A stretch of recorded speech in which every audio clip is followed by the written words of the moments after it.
In the current issue of CardioSource WorldNews Interventions, the cover story is 50 Shades of Gray, a provocative look at radiation in the cath lab as it affects patients and as it affects staff too. But one of the things I talk about in the cover story is the whole concept of patient-centered imaging. That's because there's a paper coming up in JACC. The full title of the paper, by the way, is Shared Decision-Making for Cardiac Imaging Procedures with Exposure to Ionizing Radiation. And I am with the Herbert Irving Associate Professor of Medicine at Columbia University. And this is Andrew J. Einstein. And you also are Director of Cardiac CT Research there and Co-Director of Cardiac CT and MRI. Clearly a topic that I find fascinating. We made it a cover story. Can you tell us a little bit about this whole concept of shared decision-making, which I try to explain in the publication, but I think you can do a better job of it. Well, first of all, Rick, it's great to be back here on CardioSource and appreciate your interest in this topic, which is certainly an important and central one in cardiology now.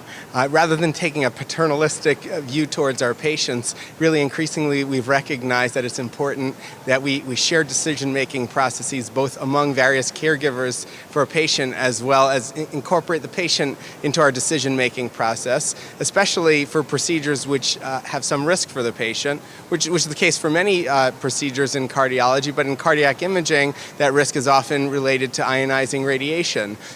There's not so much education on the part of the general public who become our patients in terms of ionizing radiation. There's a lot of fear in the minds of some associated with radiation, and there's minimization on the part of others. And really, it's important that we strike the right balance. As practitioners, we want to reduce radiation to our patients. We only want to give radiation when it's really necessary to. But when we do, and when it's the prudent thing for our patients, we want to incorporate them when pertinent into the decision-making process, and that's often the case, especially for procedures which involve more exposure to ionizing radiation.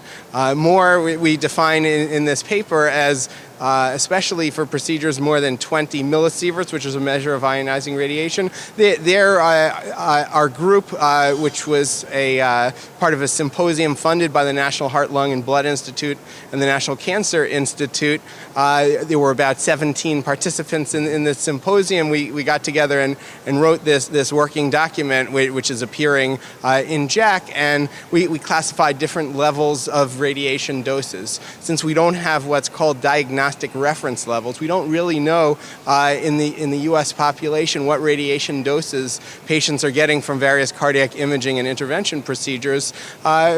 We looked at various standard levels of radiation, and we thought, well, if the radiation dose is less than 3 millisieverts, which is the background radiation from natural sources in the United States population, it's not something we should worry too much about. But if the radiation dose is greater than 20 millisieverts, which is more than we allow our radiation workers to be exposed to in an average year, then it's something of more concern. Such procedures include dual isotope nuclear stress tests, old-fashioned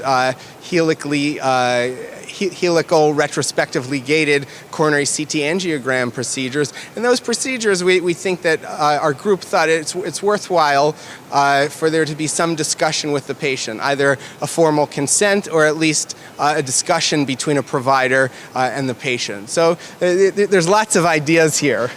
How does that go about in terms of explaining this? Because in the past, I think one of the things you talk about is that often patients, we're going to do this to you. Mm-hmm. Now, how do you explain it to them in a way that they can understand that there is radiation involved and that this is an issue? There's some techniques which have been developed, and ultimately it needs to be tailored by the physician to their patient, right, depending on their patient's level of understanding, what the patient wants to know. But certainly there needs to be some communication. We discuss in the paper some of the methods which are used, often comparing to amounts of radiation which the patient may be familiar with. Right. For example, background radiation or chest x-rays. No single metric is clear to patients, and no single metric is optimal in all circumstances, but there are a variety of options, and there needs to be some sort of discussion, particularly for these higher radiation procedures with patients in terms of how much radiation they're going to be receiving, in terms of the risks associated with it, although we think it's difficult in general to quantify that specifically in terms of a specific cancer risk for a specific patient. Very few physicians have the expertise to come up with those risk estimates on the spot and properly inform a discussion with such risks, but more general discussion about the risks of ionizing radiation, but more importantly, in the context of the benefits of procedures involving ionizing radiation. Certainly CT procedures, nuclear procedures, fluoroscopically guided interventional procedures convey much benefit to our cardiology patients, and we don't want them to mistake the forest for the trees and only focus on the risks and not focus on the benefits of the procedure which they're going to be undergoing. What about cath lab personnel? I mean, for crying out loud, there is a tremendous amount of exposure over a period of time, years of a career. Is that as well appreciated as it probably can be or should be? I think it hasn't been as well appreciated. Increasingly, there is a recognition. There have been a series of case studies looking at brain cancer and head and neck cancers in particular in interventional fluoroscopists, that is, interventional cardiologists, electrophysiologists, and interventional radiologists. And what's striking from the data is that the vast majority of those individuals, they're doctors, but they've become patients, have left-sided cancers where the left side is closer to the X-ray source. So maybe that's a smoking gun. We don't have compelling epidemiologic evidence. There's a large study being conducted by the radiation epidemiology branch at the National Cancer Institute, which is better clarifying the risks of cancer to interventional fluoroscopists, such as cardiologists who do interventional and electrophysiology procedures. We don't really have good data on that yet, but the data which we have from these case reports is highly suggestive that there may be something, and we're all familiar anecdotally with cases with colleagues in our own practices who developed cancer. Now that doesn't prove anything in and of itself, because 42% or so of Americans will develop cancer at some point in their life. So if you have a small signal above that, say there's a 1% increased risk of cancer, it's really hard to tease that apart. But from what we see in terms of the sidedness of these brain cancers in interventional fluoroscopists, for example, we're certainly concerned, and it's important that we take protective efforts in the cardiac catheterization lab and the electrophysiology lab to reduce ionizing radiation exposure, not just to our patients, but to ourselves as the practitioners. And at this meeting, one of the things I'm going to be talking about are some papers showing that there can be huge ranges in the amount of radiation exposure based on a number of different things in the cath lab. It's striking. In the cath lab, and really in every scenario, we're going to be presenting some data from the International Atomic Energy Agency INCAPS study at this meeting, which focuses on the variability in radiation doses from nuclear cardiology procedures. Certainly in the cardiac catheterization lab, there's a lot of variability as well. Some of that variability is necessary. Obviously, if you're having, if you're doing a chronic total occlusion procedure and it takes a long time to get the procedure done right, then you're going to have more fluoroscopy time, and that's going to lead to higher radiation exposure to the patient.